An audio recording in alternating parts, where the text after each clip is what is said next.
20 మంది రౌడీ షీటర్లు, మరో 10 మంది పేకాట కేసుల ముద్దాయిల బైండ్ ఓవర్. శ్రీ సత్యసాయి జిల్లా కదిరి నియోజకవర్గం కదిరి టౌన్ పోలీస్ స్టేషన్ నందు వివిధ రకాల కేసులు ఉండి వారి ప్రవర్తన మార్చుకోకుండా పదే పదే కేసుల నందు పాల్గొంటున్న వారిపై నిఘా ఉంచే ఉద్దేశంతో వారిపై రౌడీ షీట్లను ఓపెన్ చేయడం జరిగింది. వారిలో ఈరోజు 20 మందిని వచ్చే సంవత్సరం కాలానికి సత్ప్రవర్తనతో ఉండేందుకు 5 లక్షల రూపాయలు బ్యాండును గౌరవ కదిరి తహసీల్దార్ సమక్షంలో తీసుకోవడం జరిగింది. ఇదే క్రమంలో గత 3 రోజుల క్రితము పేకాట ఆడుతూ దొరికిన మరో 10 మందిని కూడా బైండ్ ఓవర్ చేయడం జరిగింది.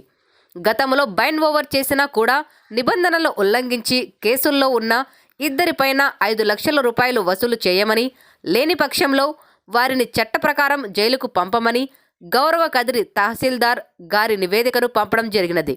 Inspector of police Kadiri town PS.